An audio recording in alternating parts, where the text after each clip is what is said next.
Hi everybody, this is Joshua Kirk back with you guys once again on YouTube. And now it's time for episode 34 of Album of the Day. And before I start this review, I just want to talk about the t-shirt that I'm wearing. I'm wearing a t-shirt for a band that I went to see last night called Enter the Haggis. They're from Canada, and I actually saw them for the second time last night at Jam and Java in Vienna, Virginia. It was like a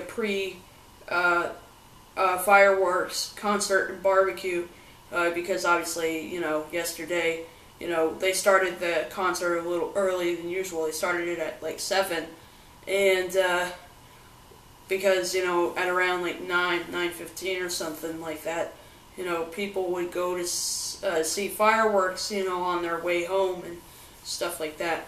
So, I got this t-shirt for the merch table as well as a live album of theirs that they have called Live at St. Clair, which is a live album, a live in-studio recording, recorded at the studio where The Modest Revolution, their most recent album, was recorded in Lexington, Kentucky. And I met some of the guys in the band, and they're really nice people, and I was honored to be at the show. And obviously Bruce McCarthy, their drummer, requested me to review one of their albums sometime, which don't know when I'm gonna review one of their albums, but I might one day.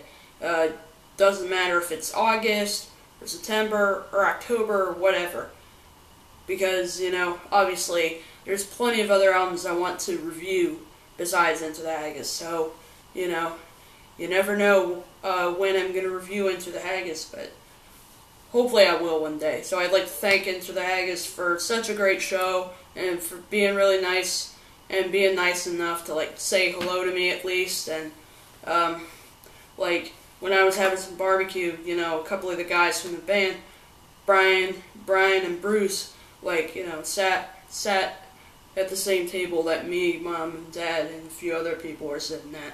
So yeah, that was pretty cool. So yeah, it was a great concert. So yeah, I just wanted to mention that. So, and the t-shirt that I'm wearing is a gray t-shirt with Enter the Haggis's Haggis Head logo that they've had ever since pretty much the beginning of their career. Back when Craig Downey, who plays a ton of instruments, was the only current member, but now it's solidified now with Trevor Lewington and Brian Buchanan and Bruce McCarthy, who replaced the older drummer James Campbell, and Mark Abraham. So thank you guys for being awesome last night. But anyway, let's get on to the review. Today's artist is an artist that I'm pretty sure every music fanatic knows and loves. Beck. So, so all you Beck fans out there, get excited, because I'm here to review Beck's, what album of his is this, in his, discography? Think about it. I think this is probably his 7th album, because it's everything, including all the independent label stuff, Golden Feelings and Stereopathetic Soul Manure and One Foot in the Grave. This is his 7th album in his discography, including those independent albums he's put out. The album is called Midnite Vultures, and it was released on November 23rd, I believe, in 1999, and I'll tell you why there's a sticker there. I bought this at a record store in Baltimore called Soundgarden, the Soundgarden, and this was used with no shrink wrap, and it says you can get 2 for free. So I got this one as well as a used copy of the self-titled solo album released in 2009 by Rhett Miller of the Old 97s, and of course I've reviewed Old 97s a few times. Great band, great band. And of course Old 97s are a great band, but anyway, I love Beck. Beck is an artist that I'm totally obsessed with. he's not just an artist I love.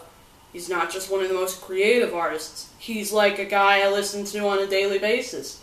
I mean, his stuff is so, so good.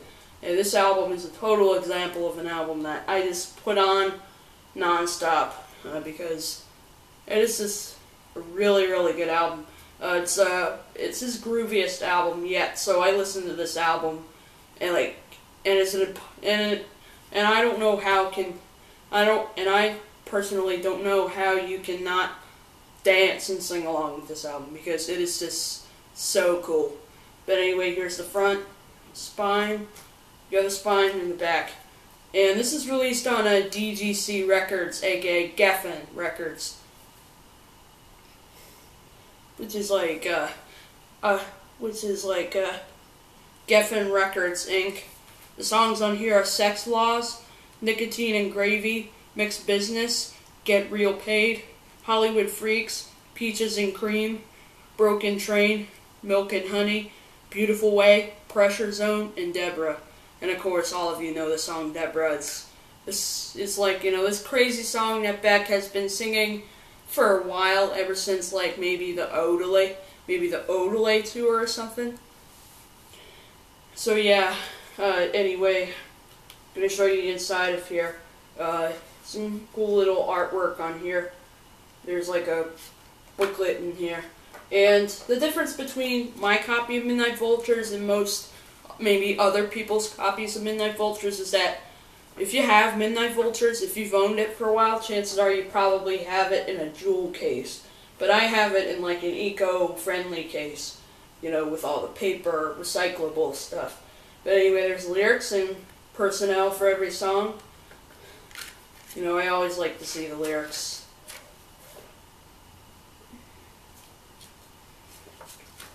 Right. Yeah. And then there's a collage of like footage in the studio.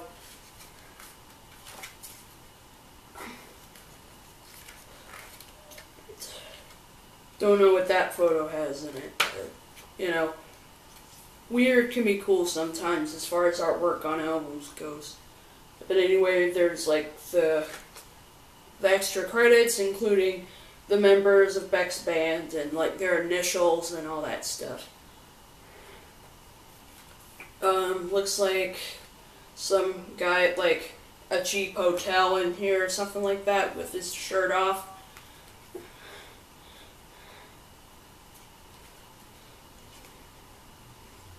Yeah. And then there's like a photo of Beck, and then spray painted on the wall is Midnite Vultures, of course. Yeah, this is a really rad photo of Beck. That sunglasses that he has on are just so cool. And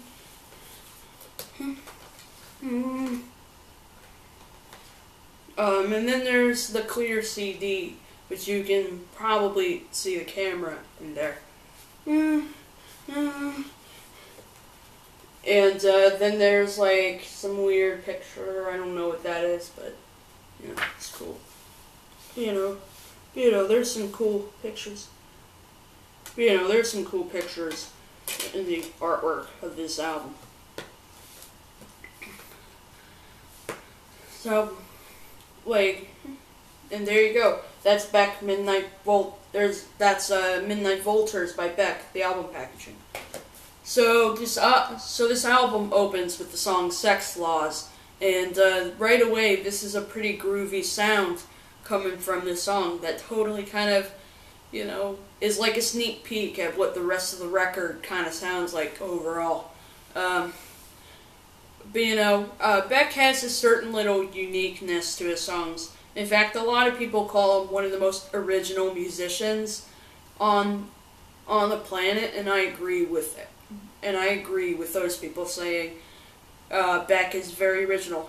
He's not some spin-off of like a ton of different like rock bands out there. So he's not quite rock, he's not quite folk, he's not quite electronic, he's just kind of everything in between a little bit.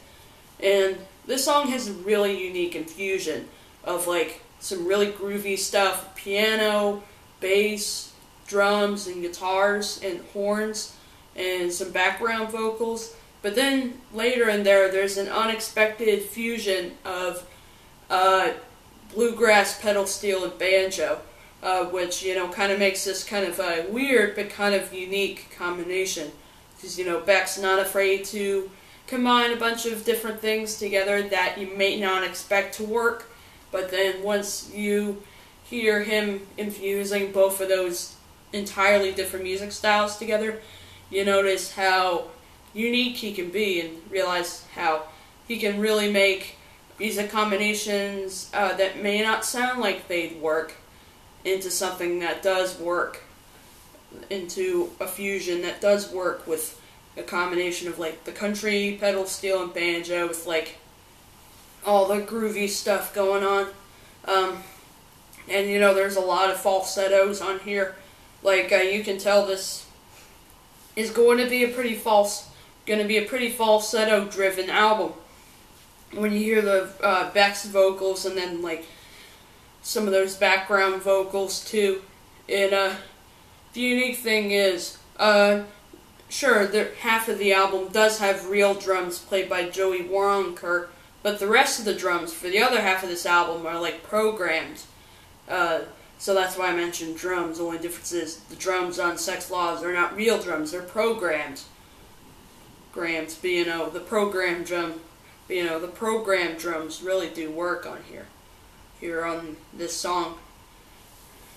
The programmed drums really do work on the song Sexx Laws.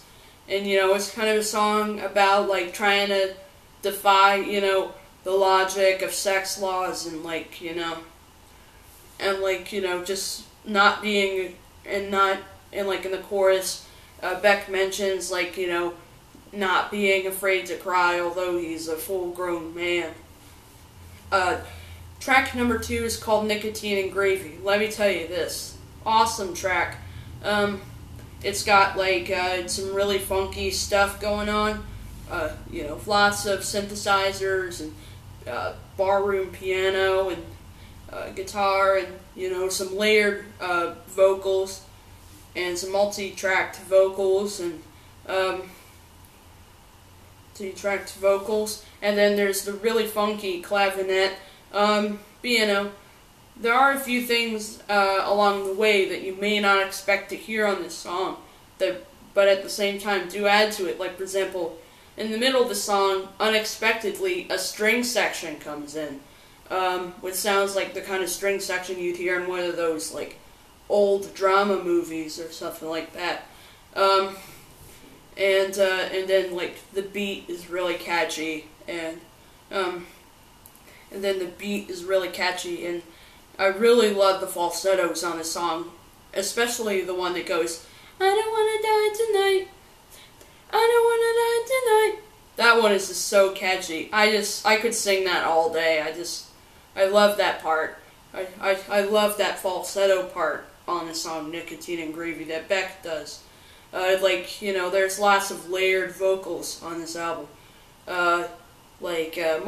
Most Beck albums only have like about 3 tracks of Beck singing, but on here there's like a lot of layers with vocals going on. There are background singers on this album, but just, you know, Beck definitely does do a lot of layered vocals on this album. And then things get a little weird on Nicotine Gravy. By the last minute or so of the song, there's a really funky clavinet, and then there's these synthesizers kind of imitated like old Iranian folk music or something like that. You know, synthesizers are doing the little do-do-do-do-do-do-do-do, which kind of reminds you a little bit of like some cultural folk music or something like that. Track number 3 is called Mixed Bizness, and this is another cool song. It's really, really fun to dance to. It's definitely the most funk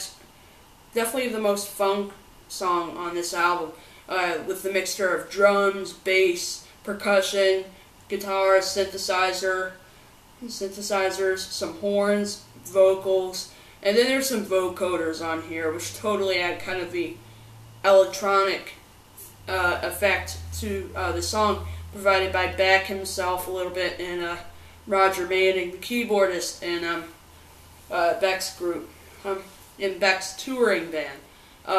You know, and this song is kind of, you know, once again, kind of throwing around, you know, the weird lyrics of, like, mixing business with leather and making b-boys scream and all that stuff. And then by the end, there's, like, this weird little thing that Beck kind of calls robots doing the nasty, which are all these little robotic little sounds at the end. And then coming in next is Get Real Paid, which starts out with this catchy little bass line paired with, like, the sound of, like, a crowd in the streets.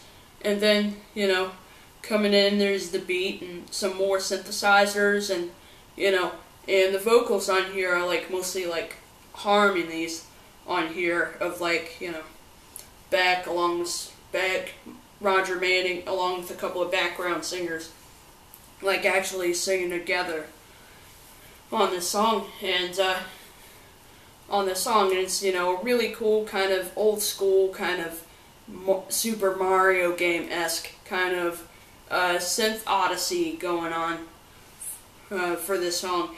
Like, there's really nothing but synthesizers, bass, and some beats, but, you know, at the same time, they make all of these simple things, you know, work into this, like, you know, this is one song. Get Real Paid, like, it's just a really cool song. The song Hollywood Freaks is one song that people kind of tend to take issue with. Like, a lot of people kind of call it a spoof, but even Beck himself, you know, kind of takes issue with that, because the song isn't really a spoof at all, but, you know, like, this song isn't really a spoof at all. But, you know, I kind of think of this as kind of a song that's kind of, you know, comedy-ish, because of all the funny references of hot sex and back rows and all that stuff, and, like, all the gig and all the laughing going on in the background. And this was kind of a song that may be funny to some, or that may be really funny to some people, or really corny to others. But me, I find it pretty funny that Beck attempted to write a song about, like, Hollywood nuns with Hollywood phones, and, like, and then, like, you know, no-dos, and, you know, all this stuff, you know, and all this stuff, like, this song is so far the only song in the album that's really kind of a rap, you know. It's really kind of a rap, because there isn't as much singing on it till the chorus, really.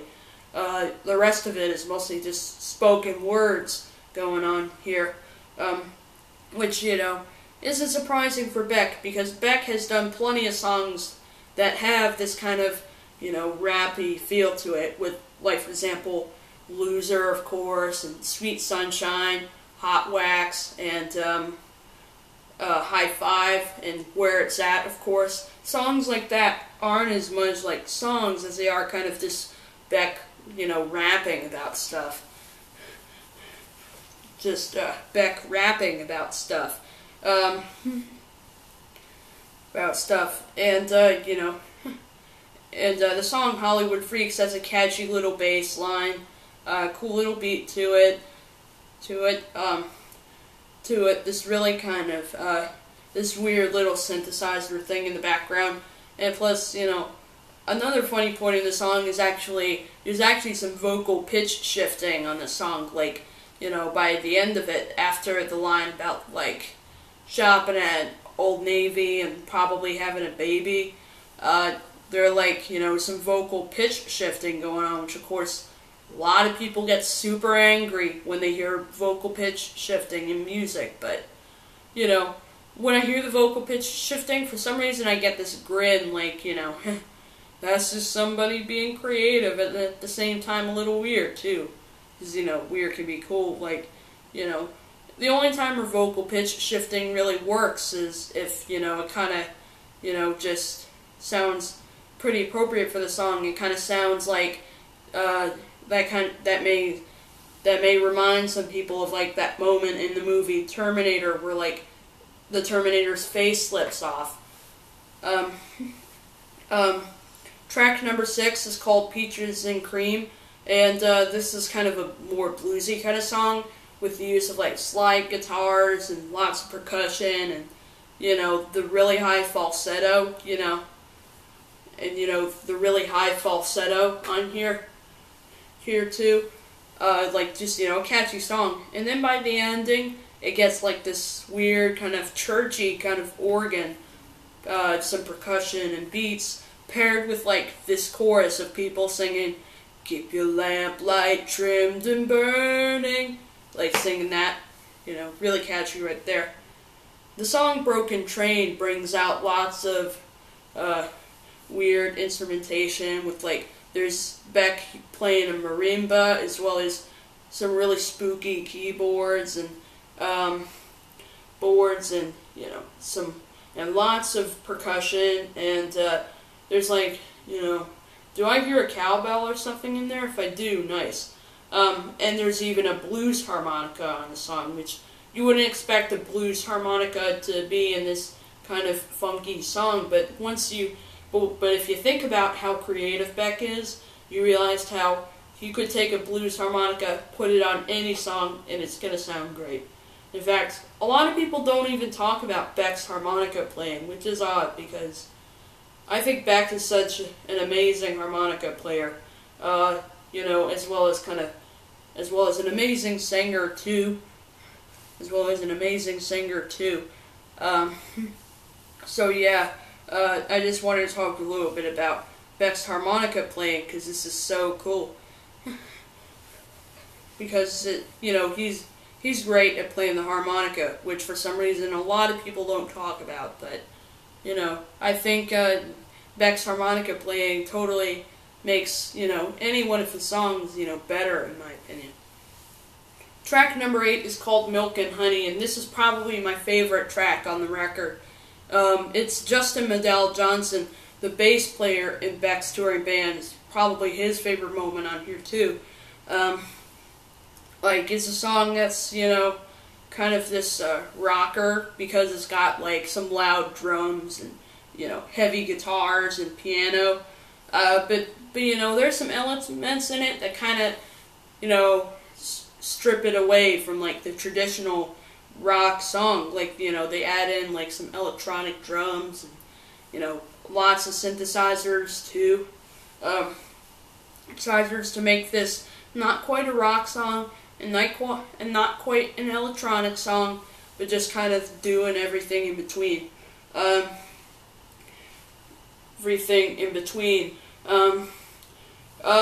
You know, but probably, you know, the weirdest part in the song is the bridge, where like all the heavy guitars and drums and everything drop out, and then there's this electronic drum beat along with some synthesizers, along with Beck kind of doing this little whisper kind of rap about, like, you know, all these, you know, things such as Arkansas wet dreams and things like that. It's like that. And then, you know, kind of the element that kind of talks about, like, you know, and then also talking about, like, a girl being alright touching someone's body and, like, and selling selling somebody watches and all that stuff. And then it goes right back to the guitar drum thing that, you know, totally makes this song, you know, just so energetic, but at the same time kind of with Beck's own thing. After the guitar, bass, drums, and piano breakdown is some noise of broken furniture, courtesy of Tony Hoffer, who also did lots of programming on the album, as well as, like, you know, like a little bit of guitar on a couple of songs, including Milk and Honey. But then after the broken furniture noise, there's this beautiful little interlude of drums, bass, Beck on acoustic guitar, and Johnny Marr from the Smiths on electric guitar, along with is there a mellotron in the background? If I hear mellotron, nice.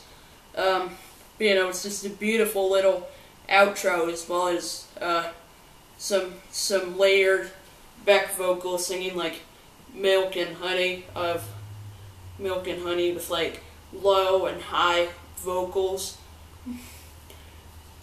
Track number 9 is called Beautiful Way, and this is a beautiful ballad based out of mostly some nice piano courtesy of Roger Manning. Some little angelic guitar riffs, a catchy little, you know, almost African kind of oriented, you know, into backbeat, and then coming in, there's some country pedal steel. There's actually 2 pedal steels on here. One played by Dee Maness, who's played with Beck a ton of times, and Greg Lees, who's a pedal steel and string player from LA, which is like Beck's hometown, I think.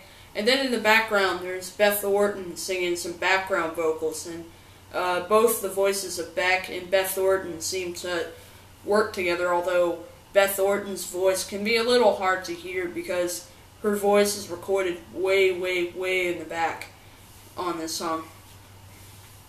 And it's kind of a song about like how sometimes people just kind of tend to have a beautiful way of like breaking somebody's heart. And then the song ends with like some guy or girl or whoever it is, like, you know, spray painting walls with something. Track number, which slowly plays into track 10, Pressure Zone, which is a punk rocker with like really distorted guitars, loud, amazing drums for Joey Waronker, bass, and keyboards, and plus, you know, there's some weird little noises in the background of like, you know, swords and things like that. And then it closes with track 11, Deborah, which is a song that I'm pretty sure all of you Beck fans know about. Like, this was the kind of song that Beck was never really a huge fan of performing, but at the same time, his fans kept requesting it and kept saying, play Deborah, when they went to his shows. And this is a song that can be a little silly for some people, but it seems it's got this cult following by a lot of Beck fans. Like, with and it's got like lyrics about like meeting a girl at JCPenney and taking her out to a Zanku Chicken, which, in case you don't know what Zanku Chicken is a Middle Eastern restaurant in Los Angeles, California, that's like in Beck's hometown, that does like, you know, chicken and hummus and all this stuff. Like, it's got kind of this soul feel with electric piano, B3 organ, guitar, bass, drums, a horn section, as well as Beck doing this really high, you know, falsetto, which, you know, he's great at doing the falsetto, which I think is amazing, because I'm not the greatest at falsetto vocals, but, you know, but I don't have to do all those high falsetto vocals because other people are doing it for me. So I really like this album. I'm going to give it a 9 out of 10. It's my favorite Beck album. I really like Odelay.